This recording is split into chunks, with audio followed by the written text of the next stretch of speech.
Good evening. Welcome to the Pandemic Podcast. My name is Astin-Gregory. In tonight's live episode, we are going to explore the latest developments within the COVID-19 inquiry in the UK. So far, it seems that the inquiry process has confirmed the critics' worst case projections, that this inquiry process is none other than a bureaucratic process to normalise the idea that we should have locked down earlier, for longer and harder. So in tonight's episode, I'm going to take a walk through what we've seen so far through some of the evidence that's been presented. 2 years after the official announcement that the inquiry would take place, Baroness Hallett finally opened what has become the most expensive public inquiry in UK history. Some accounts believe that this will run into hundreds of millions upwards towards even £500 million over the next 3 years spent on the inquiry. It's a real shame because I could tell you what went wrong for nothing, though a couple of million would sure come in handy if there is money being thrown around by the UK government. Nonetheless, the UK inquiry is a far-reaching exercise expected to take many, many years, covering three primary questions. Firstly, was the UK properly prepared for a pandemic? Secondly, was the response to it appropriate? And thirdly, can we learn lessons for the future? Or what lessons can we learn for the future? And as I mentioned at the outset, early progress so far confirms skeptics' worst fears that the inquiry is being used as a pretext to normalise lockdowns and, in fact, even go as far as institutionalise them into future pandemic prevention and planning. It marked an astonishing event which so far has revealed very little value, and many of the questions that we all want asked of officials are yet to be asked. However, in the 150 lockdown questions sent by Baroness Hallett, who is hosting the inquiry, to Boris Johnson, we can see, having looked at those questions, that a number of those questions are leading questions, suggesting that he did not lock down fast enough or hard enough. It seems that the conclusion has already been pre-baked into the questioning process. This seems to be the theme of the inquiry, which continues to invert the precautionary principle that has dominated the legal profession. The right to be protected from COVID stands above all, even when the scientific evidence is contrary to the matter at hand. And so far, we've seen many different statements that continue to confirm these fears. The opening statement by the Association of the Directors of Public Health declared that full lockdown was never anticipated as a reasonable worst-case scenario. Well, this is also reflected in the UK's pandemic preparedness documents and the WHO's own recommendations from late 2019, none of which state that lockdowns are a reasonable instrument to use in the face of a respiratory virus. Yet the inquiry seems genuinely confused by this, and little has been said about the countries that had far fewer restrictions, or Sweden that took the idea that lockdowns were a bad idea and decided to take a much more laissez-faire approach. And despite the country already having concluded its own public assessment, which largely supported its own no-lockdown approach, instead, the UK public inquiry is told to learn from Taiwan, South Korea, Singapore, and zero-COVID-loving New Zealand. This is a very peculiar approach to be taken within this, and it's already leading me to believe that this inquiry itself is not a scientific inquiry, and nor should we expect it to be.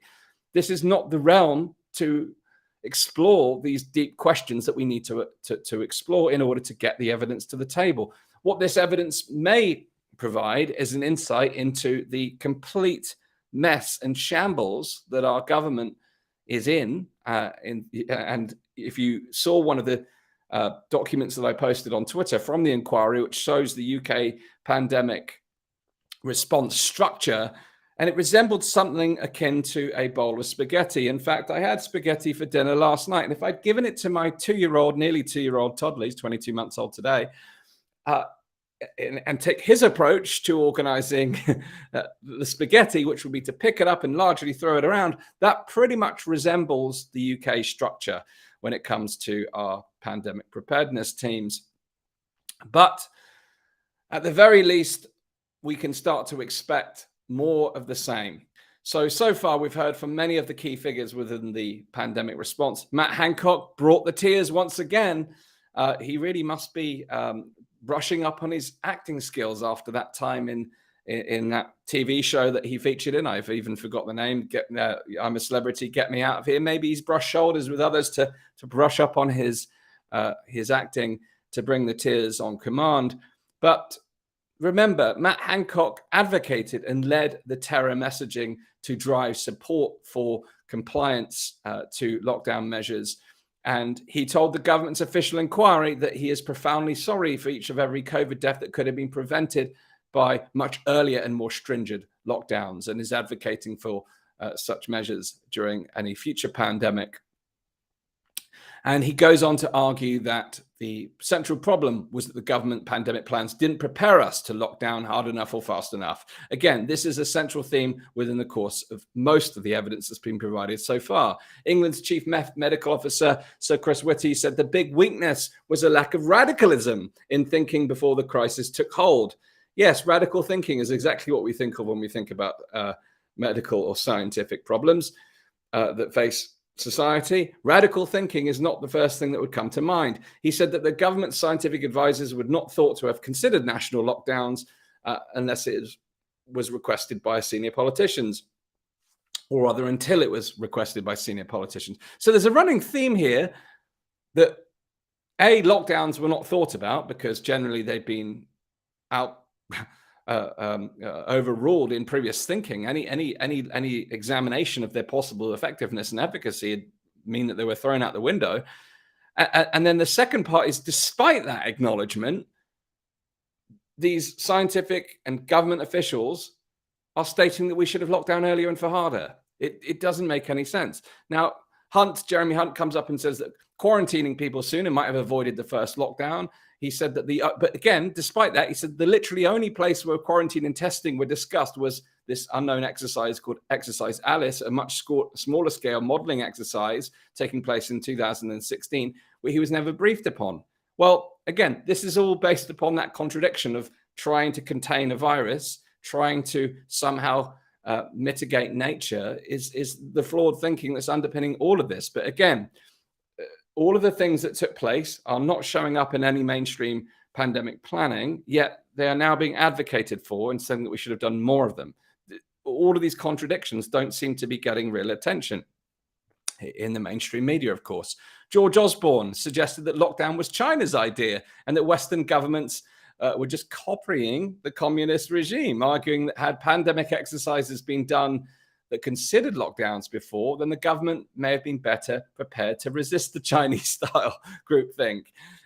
It just beggars belief to see what's being said in this inquiry so far. Dame Sally Davis, who was England's chief medical officer prior to Chris Whitty, said that lockdowns were awful and had damaged a generation, but still took the orthodox line and backed lockdowns, though they should have started a week earlier, according to Sally Davis. Again, everyone is towing the line. Everyone is talking about how we should do it earlier, faster, longer, harder. Yet it's now widely acknowledged that lockdowns caused immeasurable harm and continues to do so, particularly to children, which I would describe as the lost or forgotten generation. And new research highlights that the interests of the young were almost completely overlooked during the pandemic preparedness. Yet all of the people who are giving evidence so far seemingly willing to wring their hands of any responsibility that has been caused for the harms that have been caused by these policies. Now, studies comparing countries and regions have repeatedly shown that stringency and timing of lockdowns did not have a significant impact on the outcomes at all. An analysis has shown that new daily coronavirus infections in England were actually declining prior to each of the three national lockdowns. Chris Whitty himself pointed out that the R number had dropped below 1 ahead of the first national lockdown, but none of these lessons seem to stick. So, concluding so far, it seems that science and evidence are unlikely to play any major or serious role in what follows during the course of this COVID inquiry. Basic questions are not being addressed around the nature of these lockdowns. And some of the most peculiar culprits are being outlined in the political arena, austerity, or even the B word, Brexit. You know, some of these things, when you start to compare across nations, which other country had a Brexit-like event? None of them. So how does even that even being a factor? Again, political games are overruling scientific analysis. Now, we need this inquiry, but we need it to ask the big questions that aren't being asked. How could lockdowns ever be justified? Where was the evidence? How could mask mandates be justified? Where was the evidence?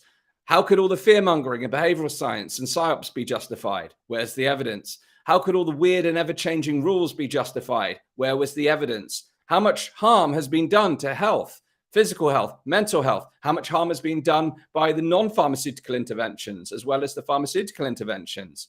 Why was no cost benefit analysis done before lockdowns? Why weren't we told the truth about vaccines? Why were we told that they prevent infections when it was clear all along that they did not? And various other issues surrounding the big V word. Why were we nudged and pressurized and manipulated and coerced into taking a pharmaceutical intervention when it was clear that the evidence very early on that this was not going to have the results that it was prescribed to? Why were alternative approaches to prevention completely smeared and dismissed? Why were dissenting voices dismissed and censored? There are so many questions that should be asked by this inquiry that just seem to be completely off the table. So it's going to take 3 years, 500 million pounds in resources to come to the conclusion we already know it's going to come to. We should have locked down earlier and harder. Now, neither of those conclusions are actually based on any evidence, which leads me to my personal conclusion, as I've already alluded to, that this inquiry is not about scientific evidence. We do need a scientific inquiry, a global scientific inquiry into the response to COVID-19, because it's really important that we start to actually learn the lessons. I think the best outcome for this particular inquiry is to show what a shambles the political realm is in the UK at the moment and highlight those weaknesses. That's the very best, very, very best outcome that we can certainly expect from this inquiry. However, if we're expecting any meaningful analysis around the policies, their efficacy, it's surely not going to come, particularly when you start to look at who's included in the inquiry. Firstly, it's those who enacted the policies in the first place, those who put the modeling forward. The ones who are responsible for the harm aren't exactly going to self-incriminate themselves. Now, what's more, as I've already talked about in previous episodes, independent SAGE have been included in this. Now, the fact that they use the word SAGE in their title gives it some illusory authority. Yet this is a group of pro-lockdown. It's a pro-lockdown pressure group. They were a zero COVID pressure group. They're not a legitimate political body. They're more of an activist body than a political body. And a questionably funded group who constantly advocated for locking down earlier and harder. Yet somehow this disinformation organization, which have caused unfathomable harm through advocating such policies, have been included. 17 of their members have been included. Yet those who are critical of policies, those that bring a different level of analysis, have been denied access to this inquiry. It's a complete farce. So this entire thing seems preordained to conclude that we should have locked down earlier and faster, and there is no hope of any other analysis that's to come from this. So it's only early days. Now, the good news is we still have our opportunity to have our say. So I invite you to go to the COVID-19 inquiry site and go to the section where it says have your say, because like we've just seen with the central bank digital currency proposal in the UK, the digital pound, the Bitcoin, 50,000 people responded to that consultation to make their voices heard. And it's quite clear that Britain is not willing to tolerate what's being imposed upon it. Now, this is our opportunity within the course of this inquiry. So please do make sure you have your say. Please do tell your story. Go to the COVID-19 official site. We can put the links in the description and in the comments, and have your say. Because if we don't, then we're leaving it to the merry-go-round to come to the conclusions that we know already are almost foregone. So I'm sorry I don't have anything really positive to say at this stage. I did have some semblance of hope. I think some of us did when we saw the scope extended, when we saw the scope of the investigation extended based upon the hard work that was put in prior to the inquiry, that at least the areas that needed to be covered would be covered, at least on a broad stroke. But unfortunately, when we get into the details and the level of questioning, it seems that there is only one way this is heading. So I'm sorry to be the bearer of bad news, but that's my latest update. on the inquiry. We'll keep you posted. We'll do a weekly summary of what's going on. We'll add it to our weekly broadcasts.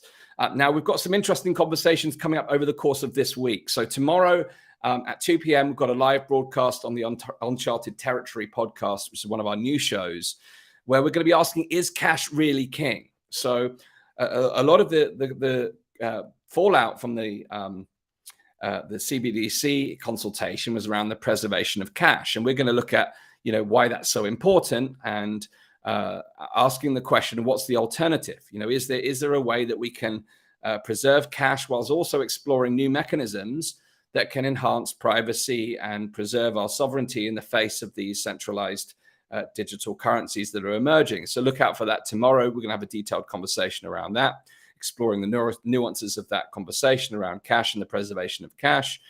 And we're also going to look at, on Sunday, our conversation with Pierre Corey, which took place at the Better Way conference on the war against ivermectin. Again, one of the subjects that will unlikely get any real coverage during the course of the inquiry is the failure to adopt existing preventative treatments and other pharmaceutical interventions that could have lessened the harm of those who were affected.